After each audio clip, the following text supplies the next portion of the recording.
December 22 ഞായറാഴ്ച.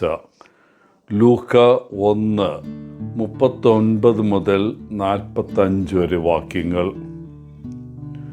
തൻ്റെ ജീവിതത്തിൽ സംഭവിക്കുന്ന കാര്യങ്ങളെക്കുറിച്ച് എഴുതി വയ്ക്കുന്ന ഒരു മനുഷ്യനെക്കുറിച്ചുള്ള ഒരു കഥയുണ്ട്.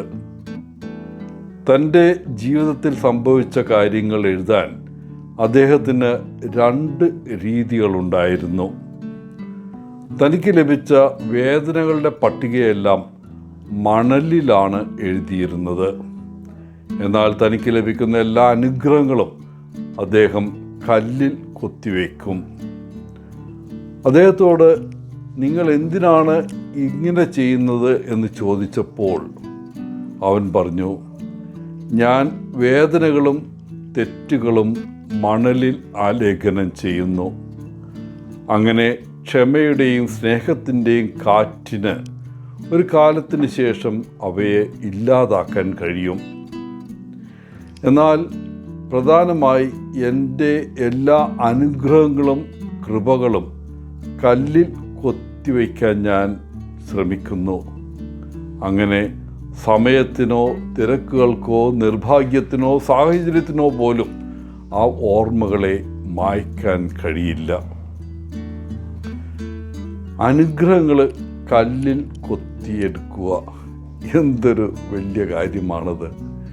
നാം ശാശ്വതമായി നന്ദിയുള്ളവരും എപ്പോഴും ഓർത്തിരിക്കേണ്ടതുമായ കാര്യങ്ങളെക്കുറിച്ചുള്ള നിരന്തരമായ ഓർമ്മപ്പെടുത്തലായി ഇത് കാണാം. ഞാനുൾപ്പെടെ നമ്മളിൽ പലർക്കും നമ്മൾ കാര്യങ്ങൾ മറിച്ചാണ് ചെയ്യുന്നതെന്ന് തോന്നുന്നു. ദ്രോഹങ്ങളും പകകളും മോശം ഓർമ്മകളും നിർഭാഗ്യങ്ങളും നമ്മുടെയും മറ്റുള്ളവരുടെയും പാപങ്ങളുടെയും ദൗർബല്യങ്ങളുടെയും പട്ടികയെല്ലാം കല്ലിലാണ് കൊത്തിവെക്കുന്നത്. ഓർമ്മകളുടെ മണൽത്തരിയിൽ എണ്ണമറ്റ ദയ, സ്നേഹം, ഔദാര്യം, കൃപ, അനുഗ്രഹം ഇവ നമ്മൾ മണൽത്തരിയിൽ എഴുതുന്നു. ഇത് നമുക്ക് ഗുണം ചെയ്യില്ല. പരിശുദ്ധ കന്യാമറിയവും വിശുദ്ധ എലിസബത്തും വിശ്വസ്ത ശിഷ്യത്വത്തിൻ്റെ അത്ഭുതകരമായ ഉദാഹരണങ്ങളാണ്. ദൈവത്തിൻ്റെ കൃപ തങ്ങൾക്ക് ചുറ്റും സംഭവിക്കുന്നത് അവർ മനസ്സിലാക്കുന്നു.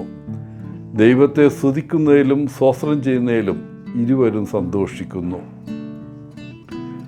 ദൈവ അനുഗ്രഹങ്ങൾക്ക് പേരിടാനും ദൈവത്തിൻ്റെ സാന്നിധ്യത്തിന് ശബ്ദം നൽകാനും അവർ ബോധപൂർവം തീരുമാനമെടുക്കുന്നു.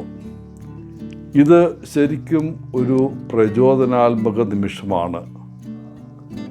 സത്യവും നിലനിൽക്കുന്നതുമായ സ്തുതിയുടെയും നന്ദിയുടെയും നിമിഷം. ഇന്നത്തെ സുവിശേഷ ഭാഗം മറ്റൊരു കാര്യം കൂടി എന്നെ ഓർമ്മിപ്പിക്കുന്നു. അത് കുടുംബ ബന്ധങ്ങളാണ്. നമ്മുടെ കുടുംബം, നമ്മുടെ വലിയ കുടുംബമായ ഇടവക, സുഹൃത്തുക്കൾ, സഹപ്രവർത്തകർ, വിശാലമായ സമൂഹം, ഇതെല്ലാം കുടുംബത്തിൻ്റെ പ്രാധാന്യത്തെ എടുത്തു കാണിക്കുന്നു.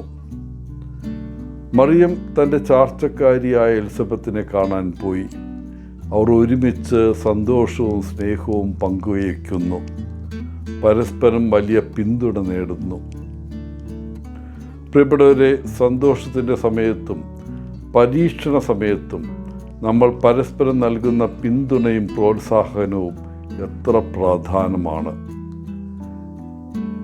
ഈ ആഗമനകാലം അവസാനിക്കുന്നതിന് മുമ്പ് നമുക്ക് കുറച്ച് സമയമെടുത്ത് ദൈവം നമുക്ക് നൽകിയിരിക്കുന്ന അനുഗ്രഹങ്ങൾ കല്ലിൽ കൊത്തിയെടുക്കാം. എല്ലാവർക്കും നല്ലൊരു ദിനം ആശംസിച്ചുകൊണ്ട് ഒത്തിരി സ്നേഹത്തോടെ പോളച്ചൻ CSSR from Kerala.